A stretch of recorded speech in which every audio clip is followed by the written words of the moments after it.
everyone. I'm Maritza Barone and welcome to my podcast, Things You Can't Unhear.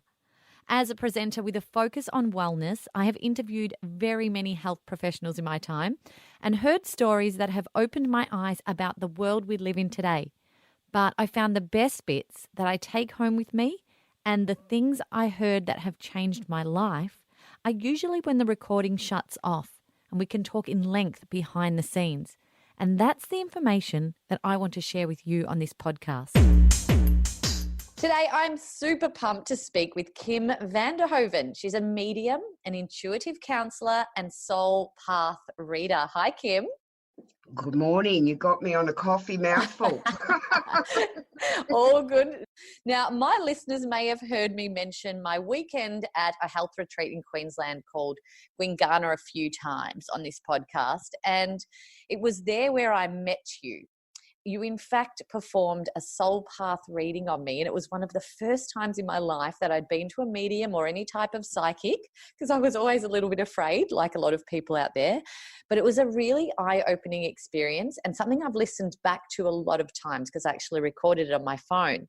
And it got me thinking about how to be so aware at an intuitive level and whether it is a gift you have or it can be something that can be learnt. So can you tell us firstly about your background and if you always had this talent in your life, or is it something that came along gradually as you got older?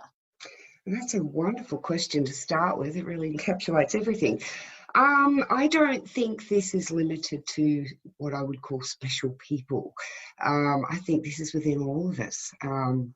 And I also believe that we have the potential to really delve into those abilities that I think we just sort of start to filter out from a young child.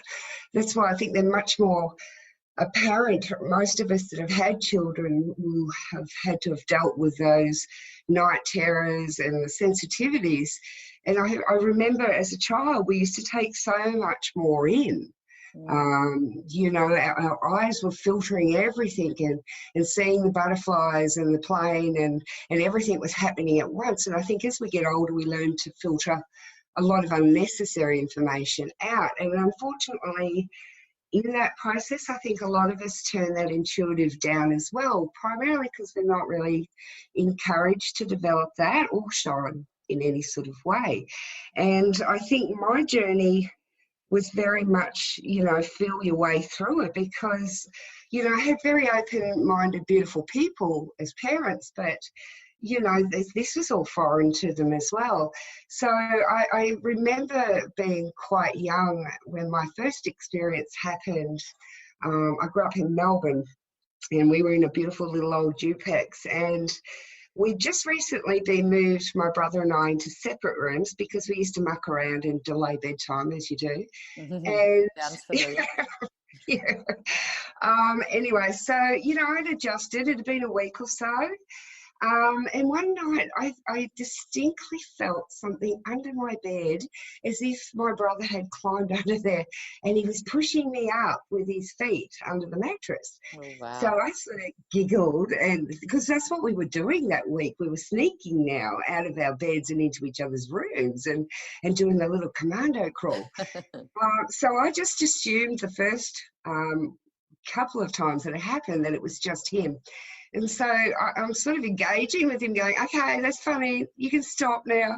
But by the third time when there was no response, I was starting to get a little unnerved. And, it seemed to coincide with a lot stronger push from underneath. So, it's as if my fear increased, so did that energy that whatever was under my bed was getting stronger. And it just threw me spiraling into this fearful place. And I honestly remember being so paralysed with fear. I couldn't move. I couldn't open my mouth. Absolutely. I'm just laying there, and it seemed like hours, but I'm sure it was only a couple of minutes. And I finally mustered this courage up to make this almighty leap from my bed to the doorway where the light switch was. And I jumped out and I flicked it on, and the first thing I did, because I could see under my bed, it was a brand new bed actually. It was a lovely canopy bed and an older brass style. And I had a look under and there was nothing there. And I went, oh my God. And I remember running to Mum and Dad's door, knocking profusely to open the door. And it's when Mum first started to say to me, you know, because she came in, looked around and said, you know, Kim, you've got to really, there's nothing there, darling. There's nothing really to fear but fear itself. You've got to confront these things. And I'm like looking up at her going, okay, because as a child, our parents are guiding us, and this is just one of those new experiences that we have as children.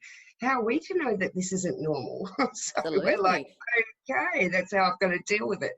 And so over the years, you know, I remember being creeped out down the hallway, being followed, and it sort of became something I got used to. And a bit later on, we finally did move out of that home, and my parents bought a new home.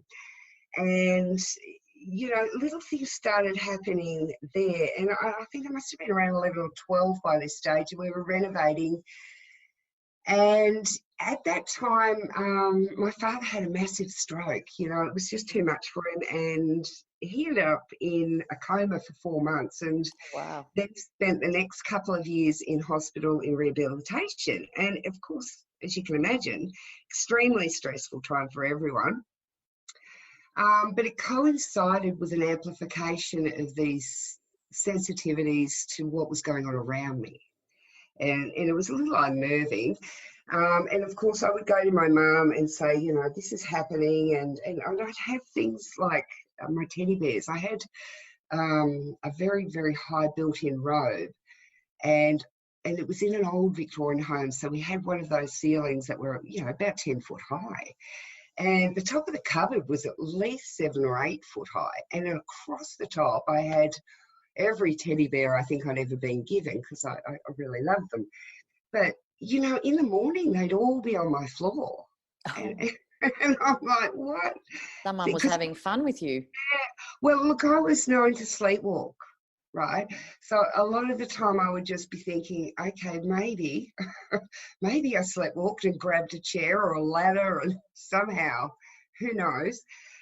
So it took a little while before me to start really sitting up and going, okay, this is something that's becoming much more common. And of course, all this is running alongside the stress of what was going on with my mum and trying to deal with a mortgage and children and no career. And it was every man for himself, so to speak. And so I was in experiencing a lot of this internally, because I didn't feel I could speak to mum directly yet, because she was already under so much pressure. She was going through so much herself at that time. Oh, yeah. You know, I just remember being so mindful of that.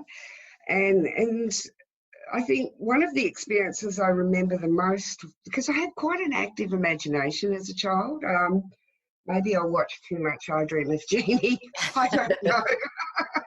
But, you know, my imagination was alive and well. And I remember waking up one night to go to the bathroom and hopped out of bed, and I walked to my door and I'm trying to open it, and I just couldn't get it open. And in the end, I was so frustrated, I turned around to go back into bed. And I got over there, and to my surprise, I was still in bed. And I'm like, what? I'm still in bed? So you had an out-of-body experience. It must have been. It was one of the first. And I just woke up in the morning. It was like a dream. It was very lucid and kind of fading memory by the time I'd fully awoken.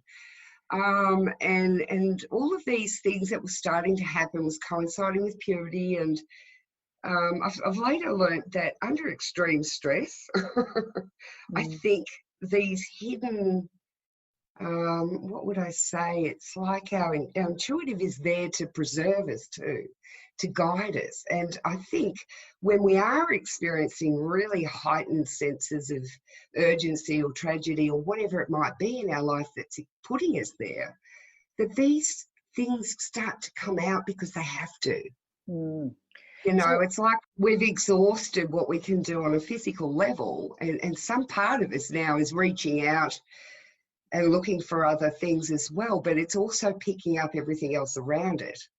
And it's kind of, when they call it the sixth sense, it is because it's a culmination of all this experience, from visual to hearing to feeling and even tasting and smelling.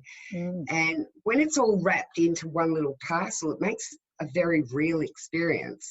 Well, that's actually what I wanted to ask you. How do these messages come to you, whether it comes from sound or whether it comes from sight or a feeling? And I don't know, is there a particular way it comes to you? You said you had been followed.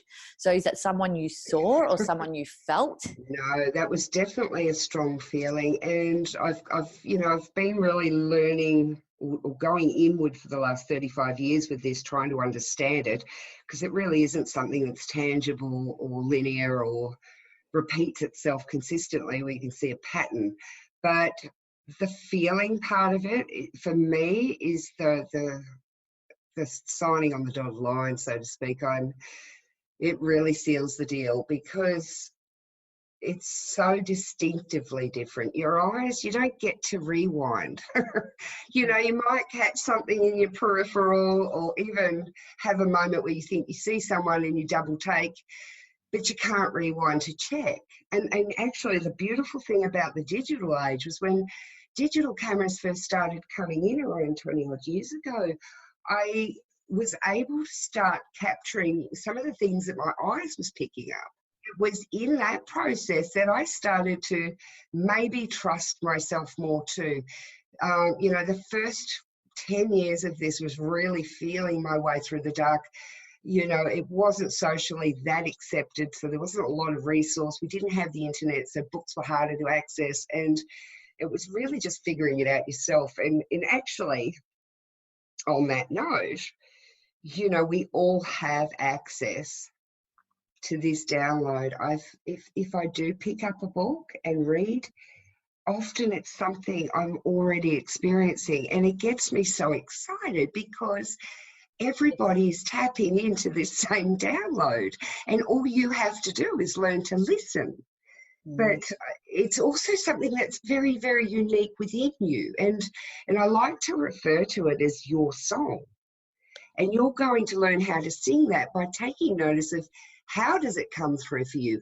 Are you one of those that pick up more visual, or do you hear things, or do you have that sense of feeling around you? Is your body picking up that electrical vibration? I can't wait to get into that with you later on in this interview.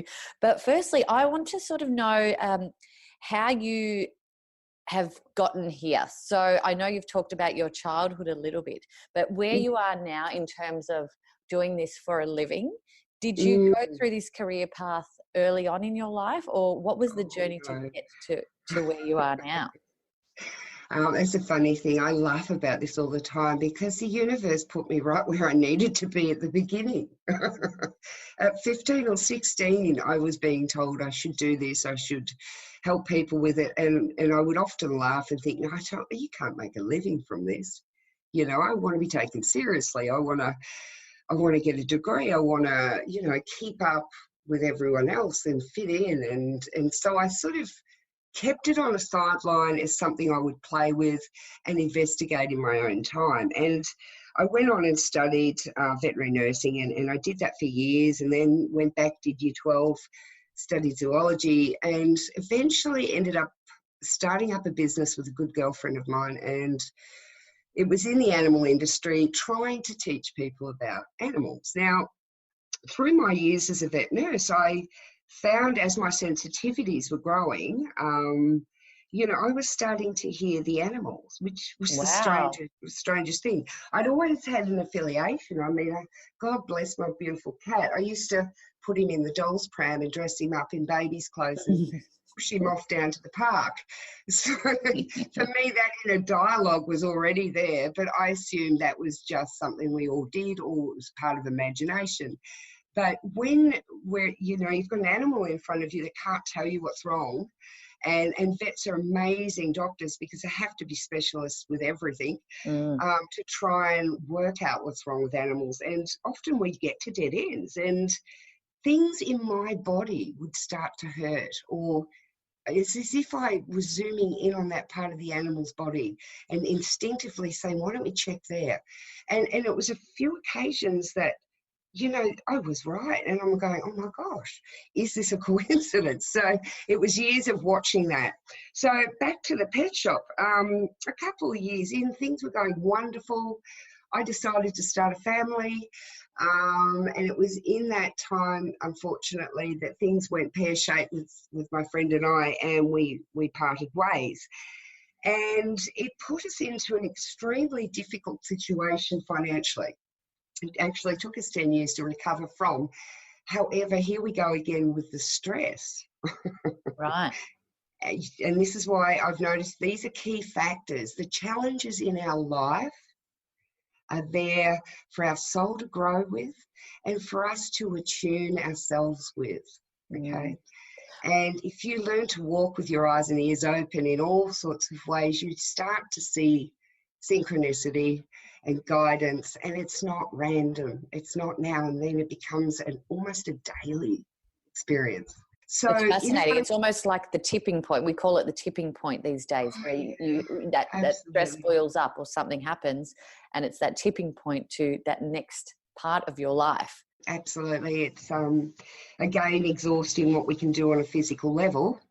Yes. And now we're sort of feeling like a turtle on our back, having to surrender to the great unknown that is full of fear, because we're often racing ahead going, how's it all going to work out? And I'll go into that in a bit, and how dangerous that is too, because our thoughts really do affect our next experience. So in amongst this struggle, I finally did reach a breaking point because it was taking its toll on my marriage. I was 70 hours a week. My poor babies were in daycare, and I had not figured life going this way. You know, I didn't save up and to have my children and then have to leave them every day, and it was ripping my heart out. So everything around me was extremely oppressive. And I reached this critical point where I looked up and I said, there's got to be another way. You know, I felt like I was running up a hill on ice. I was getting nowhere, and it was never ending, this recovery.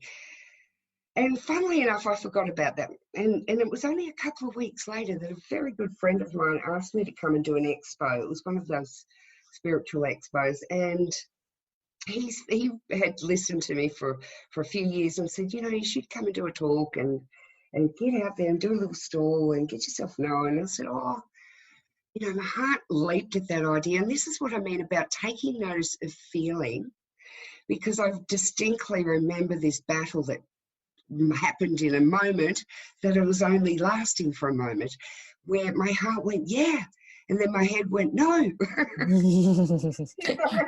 No. And really it was just my head getting involved with the process of what that entailed, and even though it was exciting and wonderful and something you'd always wanted to do, oh my God, what are you going to say? What if they don't like you? What if you make a mistake? All this just went blah. And it stopped me dead in the tracks. And I just said, look, no, I won't. Okay. Anyway, off I waddled. And it was about, I suppose several weeks later. And I was at the computer one night, and this random thought of, the expo, I wonder when that's on. And funnily enough, it was the next day. And oh my God, I felt like I just dropped my ice cream in the sand. That feeling that was just like a little momentary battle at the beginning now was something very, very significant, making me go, sit up. Hello. This is it. This is the push. You need to listen. Yeah, the train's leaving the station. You're going to get on it or not. Because there'd been previous opportunity in my life where I go, no, you go, I'll get the next one. Anyway, I rang this guy up, you know, the night before, because I couldn't sit with it. It felt so wrong now. And I said, you know, is it too late? And he said, no, come ahead. It'll be great. You can share my stall. And I said, okay. And so I woke up the next morning all bright-eyed and bushy-tailed, ready to experience whatever miracle I was supposed to experience. So there must have been a sense of something was going to happen from this. I thought it was going to be on the day, actually. And so I waited with anticipation. And funnily enough, nothing happened. And again, it sort of started to fall away. And it was a couple more weeks later. And I'm talking to a very good customer in my shop. And I'm ranting and raving about this amazing expo and all the people I saw. And I got up and I did this. And I was so excited with what I was doing. And this conversation went on for about 10 or 15 minutes. Anyway, the lady left. Then another woman approached me at the counter, and she just came out very quietly and said, we need someone like you. Mhm. And I said, I beg your pardon, who are you? And where do you work? And it was amazing. It was a beautiful soul that worked up there. And Up at Gwingana? yes, up at the Gwingana Lifestyle Retreat on the Gold Coast. If that's not a gift, what's a gift? So it's one of the best retreats in Australia, and I it just know. fell right there in your lap. That's amazing. And the funny thing was, I didn't even know it existed. Amazing. Well, you sure do now. So you're there and I you're doing this full time as your career now, and you're reading people and giving them messages. How do your messages help the people that you talk to for their life?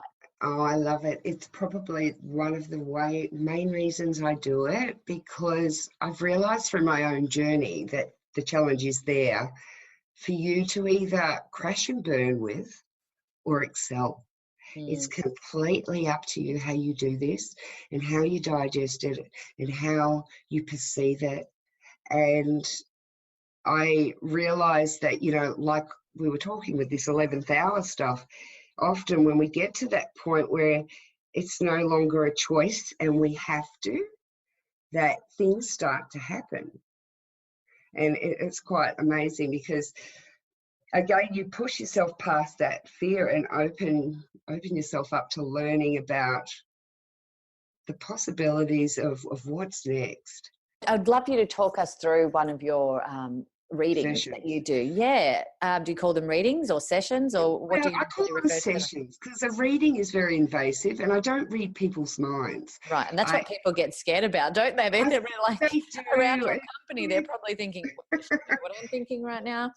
You've got to filter. You do have choice as to what you reveal to people. People can't just invade you. However, I don't choose to go to the mind anyway, because the mind lies to us all the time. It sure does, doesn't it? And that's what a lot of people fall short with intuition, because they're like, is that my mind or is that my intuition? Yeah. And now I'm driving myself crazy because I don't know which one to listen to. So I think it might be about practice, I'm thinking. Simplifying your process. I've learnt your inner voice is there guiding you, but it's shared by your higher self, which is your soul. And it's also shared by your ego, which is the gatekeeper to your mind and your number one security system. She's there watching everything that happens that's created any sort of pain in an emotional or physical way, and remembers it and then avoids it. And so if we've gone through a lot of pain, she can go to DEFCON 1 sometimes, where she's just hogging centre stage going, right, we're going to do this and this and this. And that's what happened to me at the initial presentation of this talk. So in your journey with all your struggle, if you can understand why that was there, you start to process the order in your chaos, and that is what allows you healing. So when we heal, it's almost like tying the ribbon off on something. It's finished. The process is finished and you've just grown. But the healing can only happen when we have enough courage to go back and review those events that are full of pain. But this time, change the way we perceive it. Start to look for what you gained. Because if you look hard enough, you'll take more from it than what you lost. And that's when you start to understand that order. Without my father having his stroke and eventually dying from cancer when I was young, without that experience, I wouldn't be who I am today. And I wouldn't be talking to you, and I wouldn't be doing these sessions with people and having such a wonderful, fulfilled life through it. So in some crazy way, I actually have to be grateful for that sacrifice that he made. Now, when people do come to you in these sessions, do they generally have something that they need healed? They do, and a lot of people come consciously with things, or they think they're coming with what they think they need to deal with. However, I find that we don't get a choice. Spirit often will bring up the very core issue that often everything else is feeding off. And so if we deal with that, a lot of the other issues start to fall away. And you walk out going, I did not realize that that was even an issue. And Well, that's it. yeah. You know, and again, it's the ego going, no, no, no, we don't want to pull that file out. We don't want to look at our relationship. We could live with the way it is, really, surely. Because often that fear is holding us to ransom. And that fear will make you violate your values. And so we stay in places for prolonged periods of time, just again because we're too scared to go into that unknown. Absolutely. Now, are you getting your messages in these sessions from people who have passed? Good question. It comes in from lots of different ways. I ultimately address spirit. I don't put spirit in any form because it's not a male or female. I mean, when we passed, are we a male or a female? Mm. You know, what if we'd been a male the last lifetime? But it's more an energetic form that is around us everywhere. And what it can do is use everything around you to communicate. All right? So if you start to take in everything, you start to see that download coming in. So there's a lot of information coming to me before I even connect with my clients. And the irony is I've often found in my own personal life what's going on in that moment seems so relevant for that person that day. Some beautiful little synchronicities that go on in my life with things I see. And then somehow I end up with people all experiencing the same situation. It really Wonderful. phenomenal. Do you feel like you take on people's pain like you did with the animals? Yeah, I do. I'm also, well, I suppose they title it a medical intuitive. I don't like titles. It's sort of restrictive in some way. But I found what you can do with these sensitivities is turn the volume up and down on things. You know, you can turn your sight up or your hearing up or down, including the sensitivities going on within your own body firstly. If you focus on your body long enough, you can go with your third eye, with your head, into your body and see it and feel it and amplify it. So when you get used to doing that, you start to feel other people around you. Now, I found this coming on whether I wanted to or not as a younger person, and thought I was a hypochondriac for a while. But what I was picking up were what was going on with people around me. So when someone comes and sits in front of me for a session, I'm not only getting a download from maybe spirit or a relative that's passed over that's coming through to help me with the situation, I'm also getting a physical experience as well. And so my body will start taking on personality traits of the person in front of me. I start to feel my emotional state is them. I start to feel aches and pains. You might grind your teeth and I'll get an aching jaw. And all of it is designed to give me a very encompassing experience. And with that, I've also learnt through the physical body that some of these experiences I feel are real, and that person has got aching joints or a stomach that gets upset. But I've also found that it has some kind of metaphoric connection as well. And for me, for instance, my stomach's about how I digest my life.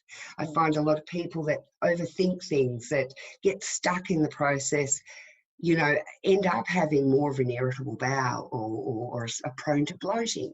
And it's almost like we're fermenting on our thought. Makes sense, doesn't it? It does. And, you know, it just seems to be a consistent way that spirit uses my body to transfer message that it knows my head's going to think about if it does that to me. You really can't put a label on you, can you? It's not clairaudio, it's not clairsentient, it's not clairvoyance, it's not, you've really got a mixture between all of those traits, which is really amazing. And that's why your message is so strong with people. But does it get exhausting after doing reading after reading after reading all day long? I can just only imagine how that must feel mentally and physically. It used to be tiring, yes. It was tiring because I used to be scared to death about what I was going to say. Mm. I never knew what was going to come out of my mouth, and I still don't to this day. I remember you saying things to me and just laughing after it, like, oh, that was funny, that thing that other person said. And I was like, what is going on? This is incredible. I know, it's like a three-way conversation. And I honestly do feel like the third wheel in the room, because I really am just a radio that puts out this frequency, and I find myself, part of myself, listening to what I'm actually saying. And I'm going, oh, wow, okay. And I won't know anything until it comes out of my mouth.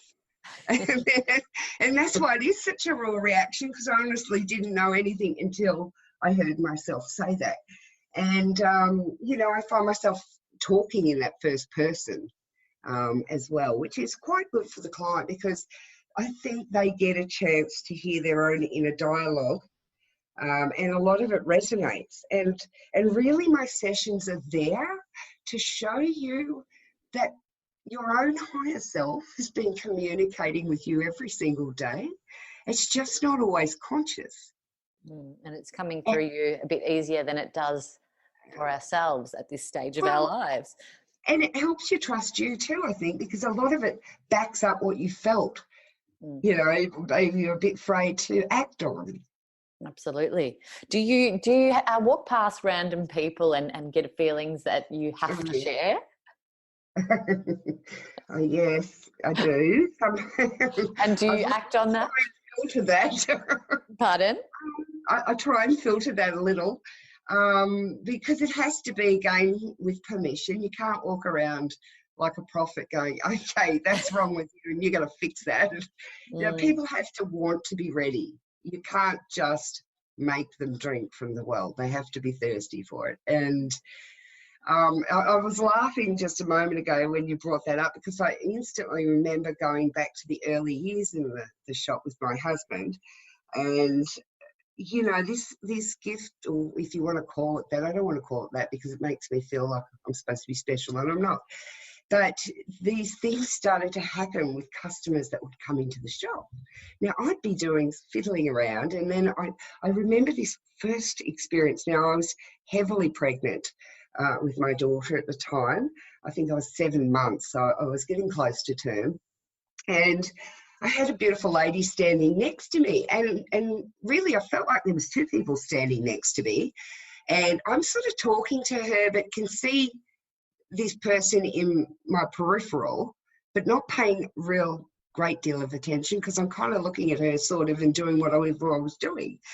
But suddenly my chest started to hurt, and I just grabbed my chest, and I had to excuse myself from the lady for a moment, because I thought I was having a heart attack. And I'm like, oh my God, maybe it's labour. Maybe it's, my head was going berserk at that stage. And suddenly it was as if my mouth was manipulated, and I just went, Mark, and I just went, oh my God, what was that? Yeah, I know. And then the woman looked at me, and the blood drained from her face. And I said, do you know a Mark? And she said, yes. And I said, there's a very big man standing behind you. Oh, wow. His name is Mark, and I think he's passed from a heart attack. And she burst into tears, and her husband had just passed 2 weeks prior. It's full on like the Ghost movie. Oh, it is. Patrick Swayze and Demi Moore. It was. Anyway, I consoled this beautiful woman, and she left, but my husband was sort of watching with one eye open the whole time, and he came up to me and goes, oh my, what did you say to her? Like, what did you do? Stop staring our customers, Kim. Is she going to come back? And this started to happen more frequently with random people. And it wasn't like I was volunteering, I was being pushed. And so I started to take notice when it was really a necessary in sort of integration, where you sort of intervene almost, you grab someone at their 11th hour. And when it wasn't necessary for you to tell them, because they had to walk that path. but this was necessary, obviously, and she would have gotten so much from that, so She much did. light from that and support, and just probably set her on her way a lot easier than if you hadn't have said anything.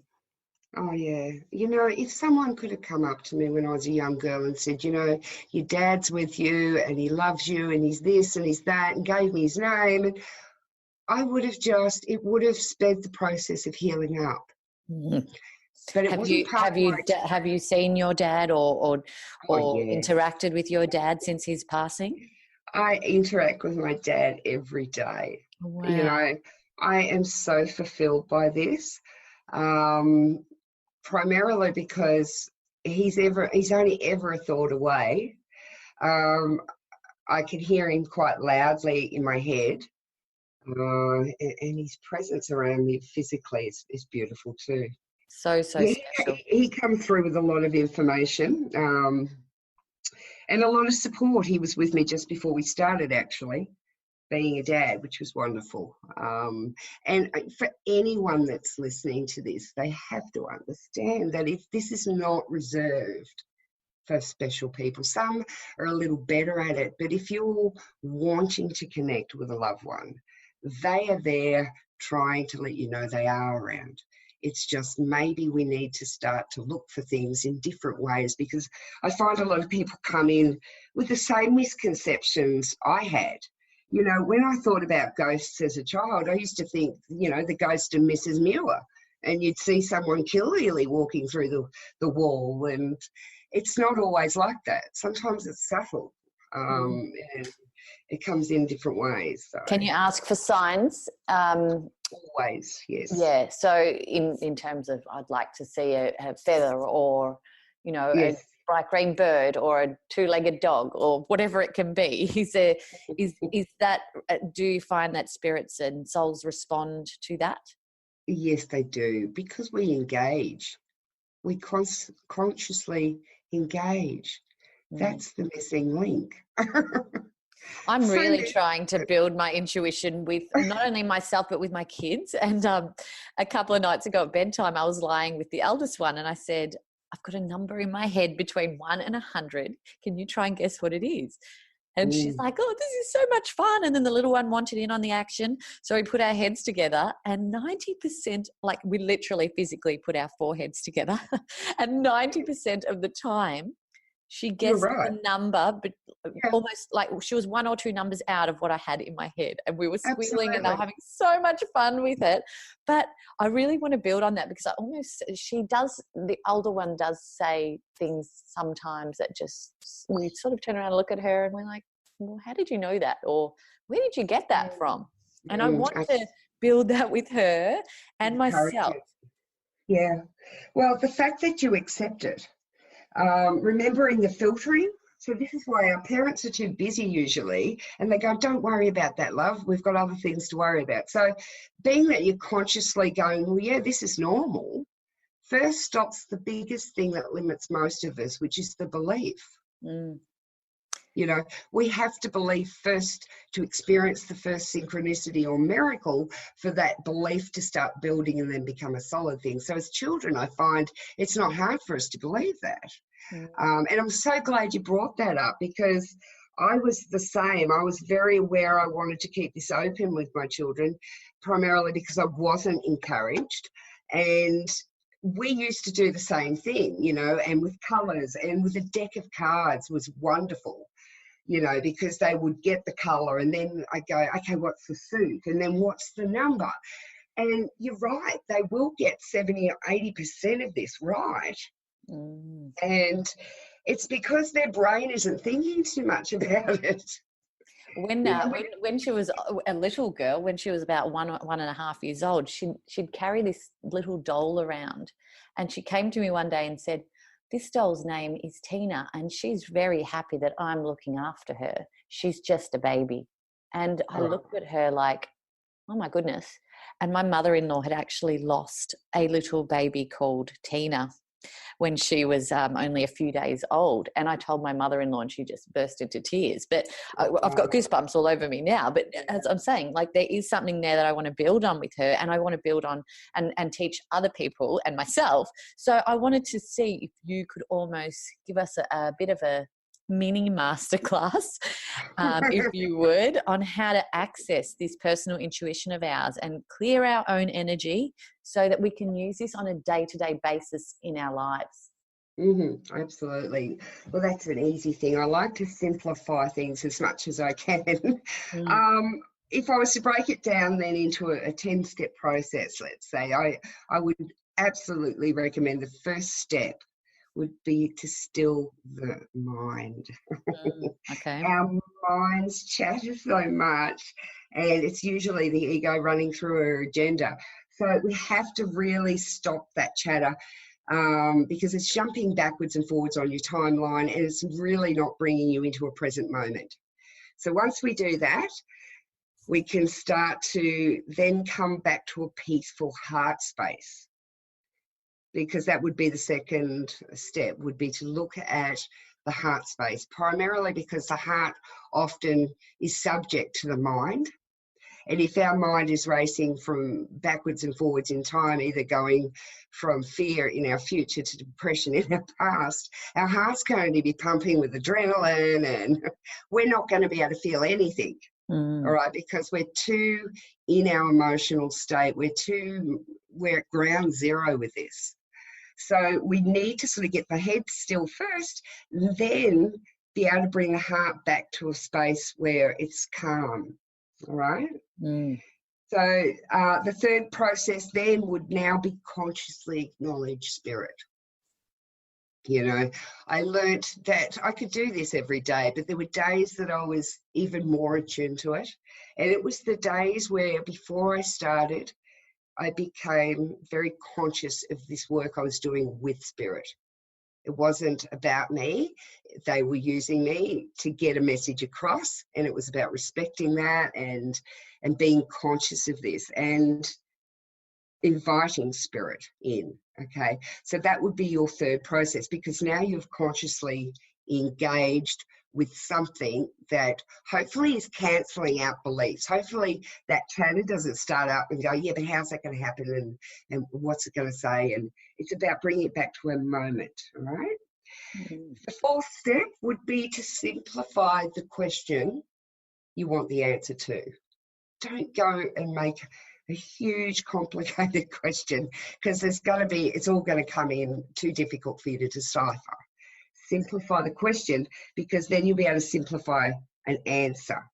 That makes sense. It does. And again, for me, really believing that you might see through your intuitive mind, but it's how I feel really determines whether I act on something or whether I bring it up for a client, or because it's the feeling that I've learnt pushes me over that tipping point. So I know, all right? So this is about you then listening for the answer, all right? Instead of thinking about your answer, because we don't want your ego involved. She's going to make sure we stick to the agenda. So she's going to influence that answer. We want to feel our direction, and our higher self, that part of us that is in our perfect form up there, trying to guide us through this experience of evolution, is going to communicate that way. It's going to be a feeling. So say I want to leave a job. I've been things have been coming up that are pushing me to leave this job, but I can't. I've got a mortgage, and I've got to support the family, and I've got to do this, and there's all these have-tos that affect that answer that's coming back in. It's subject to all these other things I've got to worry about. So you tend to start to go, no, well, we'll have to stay, and this is where we start putting what our heart wants to the side, and that's dangerous, because a lot of us have a heart that's beautiful, but it's well protected now, so we can't hear it either. So we have to bring that heart back out. And just to keep this back on track, to keep it simple, the answer would come through in a yes or a no, or does it feel right or wrong? So if I say to myself, should I stay at this job? there'll be a moment where it feels so wrong if I did. And then my head might go, yeah, but I've got the mortgage and that, and I'll Exactly. choose to stay. And that's that incongruent state. And taking you back to that story where I was going to do the expo, that's what was going on then. Now, the ego quickly comes in, does damage control, says, all right, I'll take care of this little indiscretion and pop it in your back file there. And that's what bit me 7 weeks later when it came up on the internet that it was the next day. So it's really our life path needs to meet our soul path. Absolutely. And the life path is more constructive from that ego point. And ego's it's not a bad version of us. It's there looking after us. But she just wants maybe the 6 figures, and she wants to be accepted and feels she's got to get that degree, and I've got to have the 2.5 kids, and I've got to keep up with everyone. And we'll override what our heart wants a lot of the time. So being able to feel your destiny, even though you don't know it. Sometimes we look at an option that's presented and we think, well, it all adds up. It's a great idea, but something doesn't feel right. Often we'll override that something doesn't feel right. So it's a yes, but a but. And we skip the but. And then it goes all heads up. And we go, oh, I knew it. Why did I do that? I knew it. We catch ourselves out later going, yeah, I knew it. I knew that was going to go wrong, but we overrode it. Okay, so we have to overthought it. Absolutely. We have to learn to know that even if something looks good theoretically, if it doesn't feel right, then sit up and listen. And the same goes in a positive. If it feels so right, even though it makes no sense, trust it. It's almost like choosing, if you've got 2 choices, choose the one that feels like love. Yes. Simplify again. There's either love or fear. Does it feel right, wrong? Love, fear. Love for me is like that FM station. And a lot of us are on AM trying to pick up an FM station. So we have to bring our frequency up, and that means bringing the heart back out of safekeeping and learning to listen to what it wants, because then we start to walk more balanced too. We are still doing things that we have to do, but we're doing the wants as well. We're keeping that balance and keeping the inner child's voice alive and clear, because she's that one that knows what makes you happy. She's responsible for your joy, but she's also the one that feels the pain and the sadness. And we just want to turn the volume down when we feel those things, or when we want something and we know we can't because we have to do this. And it gets very hard to go, no, no, no. So we just turn it down because then it's easy. But so many of us get to this point where we're finally ready to do something, but we don't know what we want. We don't know what makes us happy, because we've been telling that poor kid to shut up and sit in the corner for so long. We've forgotten what we like, what brings joy to us. And the thing is if we listen and we start to do these things, suddenly we get all happy, right? Our frequency goes up. And the happier we get, the higher we get. And the more we grow with that, the more transmission starts to come through. And that starts shifting a whole lot of things where an experience now starts to change. All right, so the inner child's a very important part of us in creating our future as well. If people come to me for sessions and they go, tell me my future. And, I say, okay, well, I could tell you a possible outcome, but it's only one of millions. You're the one that's co-creating this with the universe. So I try and teach people in the sessions that you're actually being responsible partly for what's coming in. Life isn't roulette, and we're not completely in control. We are co-creating with the universe. And I think that's why when we consciously engage, that's the co-creating. Fascinating. It's absolutely fascinating. There's so much to think about. I don't think I've done an interview where I've had goosebumps the entire time. It's just unbelievable. And And now you've really given us some tools to give this a shot ourselves. And I'm so excited to try this with those 4 steps that you've given us. You can continue the conversation with me at Maritza_Barone on Instagram and let me know what you thought of this episode and the wonderful, talented, gifted Kim.